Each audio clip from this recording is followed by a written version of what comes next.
கடலில் மூழ்கிய கண்டெய்னர் காத்திருக்கும் ஒரு பெரிய ஆபத்து. அரபிக்கடலில் கேரளா கரை அருகே, அதாவது விழுங்கும் துறைமுகத்தில் இருந்து ஒரு கப்பல் 640 கண்டெய்னர்களை ஏற்றிக்கொண்டு கொச்சி நோக்கி போகுது.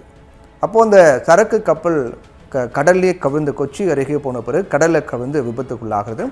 கப்பலில் இருந்த 24 பேர் பத்திரமாக மீட்கப்பட்டால் அப்படின்னாலும் கூட அதிலிருந்து ஆபத்தான சரக்குகள், ரசாயனங்கள், 84 டன் எண்ணெய் ஆகிய எல்லாமே கசிந்து பெரிய சுற்றுச்சூழல் பாதிப்பை ஏற்படுத்தலாம் அப்படின்னும் ஒரு அச்சம் எழுந்திருக்கிறது. அதற்கான அந்த எண்ணெய் படலங்கள் கசியக்கூடிய தன்மையும் இப்போது இருக்கின்றது. 640 கண்டெய்னர்கள் இருந்திருக்கு அப்படின்னு சொல்லப்படுது அந்த கப்பலில். அதில் 13 கண்டெய்னர்களில் ஆபத்தான சரக்கு இருக்குது, அந்த கெமிக்கல் ரசாயனம் இருக்குது அப்படின்னு சொல்கிறாங்க. இந்த 12 கண்டெய்னர்களில் கால்சியம் கார்பைட் இருக்குது. அதோட கப்பலில் 84.44 metric ton diesel, 367.1 metric ton furnace எண்ணெய் இது எல்லாமே இருந்திருக்கு அப்படின்றாங்க கடலோர காவல்படை சொல்லியிருக்காங்க இந்த தகவலை. கடலில் காற்றினுடைய திசை தெற்கு நோக்கி வீசுறதால கண்டெய்னர்கள் தெற்கு பக்கமாக நகரக்கூடும் அப்படின்னும் சொல்லப்படுது. கொச்சி நோக்கி வந்து கொண்டிருந்த கப்பல் 30 கிலோமீட்டர் வரை தெற்கு நோக்கி போன பிறகுதான் கவிழ்ந்து விபத்துக்குள்ளாக இருக்கிறது. கப்பல் கவிழ்ந்த இடத்திலிருந்து 60 கிலோமீட்டர் தெற்கு திசையில் கொல்லத்தில் கண்டெய்னர் கரை ஒதுங்கியிருக்கு. அதனால் வடக்கு திசையில் இது நகருவதற்கு வாய்ப்பு ரொம்ப குறைவு அப்படின்னு சொல்கிறாங்க. எண்ணெய் கசிவு கொல்லம், ஆலப்புழா தாண்டி திருவனந்தபுரம் அப்படின்னு அது வரைக்கும், அந்த கொல்லம், ஆலப்புழா தாண்டி திருவனந்தபுரம் வரைக்கும் போகும் அப்படின்னு சொல்லப்படுது.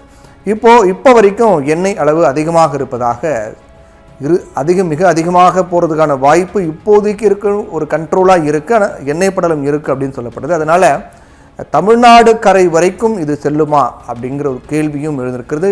அதுக்கான வாய்ப்பும் தமிழ்நாடு கரை வரைக்கும் செல்றதுக்கான வாய்ப்பு மிக குறைவு அப்படின்னு சொல்லப்படுது.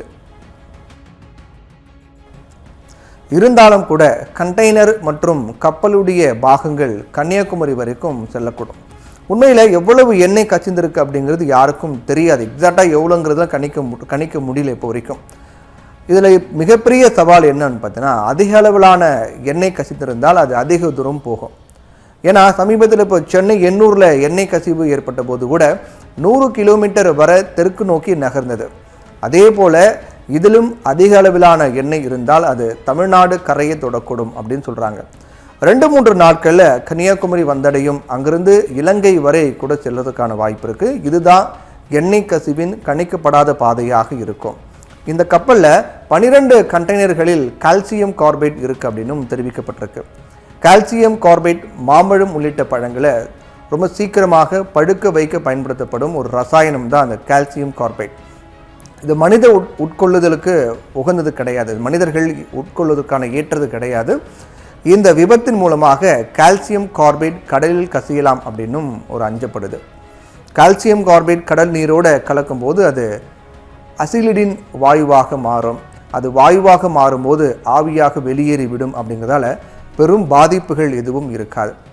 இப்போ எண்ணெய் கசிவால் நீண்ட கால பாதிப்புகளின் தாக்கமே அதிகமாக இருக்கும்.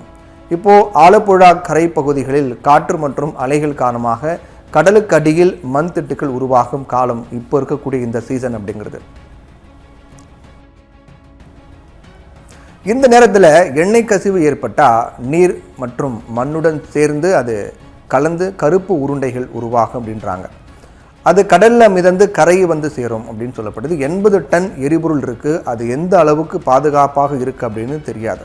கேரள கடற்கரை கடல் வளங்கள் அதிகமாக இருக்கக்கூடிய வளமான ஒரு பகுதியாகும். அதனால் அந்த பகுதியில் இருக்கக்கூடிய தாவரங்கள் மற்றும் மீன் வளங்களுக்கு பாதிப்பு ஏற்படலாம். 10 ஆண்டு காலத்தில் அங்கே இருக்கக்கூடிய மீனவர்கள் 1000 வகையான உயிரினங்களை பிடிச்சிருக்கான், மீன் வகைகள் அப்படின்னு பார்க்கும்போது. இந்த இடத்துல எண்ணெய் கசிவு ஏற்பட்டால் அது உணவு சங்கிலி வெகுவாக பாதிக்கும். எண்ணெய் கசிவினால் ஹைட்ரோ கார்பன்ஸ் வெளியாகும். இதனால் மீன் வளம் பாதிக்கப்படும். அதை உட்கொள்ளும் மனிதர்களுக்கும் ஒரு பாதிப்பு ஏற்படுவதற்கான வாய்ப்பு இருக்குது. எண்ணெய் கசிவின் தீவிரத்தையும் வெளியே தெரிவிக்கப்படாத ஆபத்தான சரக்குகளையும் கட்டுப்படுத்துவதே மீட்பு பணிகளுடைய முக்கிய நோக்கமாக இருக்கிறது. பருவமழை தொடங்கியுள்ளதால் கடலில் காற்றின் வேகம் அதிகமாக இருக்கு. கடல் அலைகள் 3 முதல் 4 மீட்டர் உயரம் வரை எழும்புகிறது. இதனால எண்ணெய் கசிவு ஒரு இடத்துல இல்லாமல் மற்ற இடங்களுக்கு எளிதாக பரவக்கூடிய வாய்ப்பு இருக்கிறது. காற்று தெற்கு திசையில் வீசிக்கொண்டிருப்பதால் இந்த கசிவுகள் கரையை நோக்கி வரும் அப்படின்னும் கடலுக்குள் செல்ல வாய்ப்பு இல்லை அப்படின்னும் கணிக்கப்பட்டிருக்கு. கரையை நோக்கி வரும்போது அதனுடைய சுற்றுச்சூழல் பாதிப்புகள் அதிகமாக இருக்கும். எண்ணெய் கசிவை கட்டுப்படுத்த புதிய தொழில்நுட்பங்கள் இருக்குது.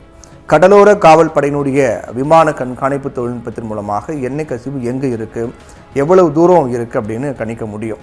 அதை பரவிடாமல் ஒரே இடத்துல கட்டுப்படுத்தி வைக்கக்கூடிய தொழில்நுட்பம் இருக்குது. அப்புறம் எண்ணெயை இலகுவாக்கும் ரசாயனங்கள் கலந்து அது கரையே அடையாமல் தவிர்க்கப்படும், அல்லது எண்ணெய் பம்ப் செய்து வெளியேற்றவும் முடியும். கடலோர காவல் படையினுடைய கப்பல் ஒன்று மாசு கட்டுப்படுத்தும் பணிகளுக்காக பிரத்யேகமாக ஒதுக்கப்பட்டு அது பணியில் இருக்குது அப்படின்னு இருக்கும்போது இது போன்ற சம்பவங்கள் இயற்கைக்கு எதிராக ஒரு சம்பவங்களாக தான் பார்க்கப்படுகிறது. ஏன்னா கண்டெய்னர் பொறுத்த வரைக்கும் கிட்டத்தட்ட 640 கண்டெய்னர் கொண்ட ஒரு கப்பல் ஓவர் வெயிட் போகுது. அந்த கண்டெய்னரில் நிறைய பொருட்கள், தெர்மாக்கோல், அதே போன்று பாலிமர் ஷீட்கள், கிரீன் டீ பாக்கெட்டுகள், ரசாயனங்கள், பெட்ரோலிய பொருட்கள் அப்படின்னு நிறைய எக்கச்சக்கமான பொருட்கள் இருக்குது கண்டெய்னரில். அந்த கண்டெய்னர் எல்லாமே கடலுக்குள்ளே மூழ்கி இருக்குது அப்படின் போது சில கண்டெய்னர்லாம் கரை ஒதுங்கியிருக்கு. மற்ற கண்டெய்னரில் இருக்கக்கூடிய ஆபத்தான பொருட்கள் என்ன ஆனது அப்படின்னு தெரியல. அந்த பொருட்கள் ஒருவேளை கரை ஒதுங்கிய கண்டெய்னரில் அந்த பொருள் இருந்தால் அதை சுற்றி மக்கள் யாரும் போகக்கூடாது அப்படின்னும் எச்சரிக்கை விடுக்கப்பட்டிருக்கு. இது எப்படி இருந்தாலும் எண்ணெய் படலங்கள்லாம் கடலில் மிதந்துட்டு இருக்கு. இது எப்படி இருந்தாலும் இயற்கைக்கு எதிரான ஒரு செயல் தான். கடல் வளத்தையும் அதை சார்ந்து வாழக்கூடிய மனித இனத்தையும் அது பெரிய அளவில் பாதிக்கும் இது போன்ற சம்பவங்கள் அப்படிங்கிறதுல மாற்றுக்கிறது கிடையாது.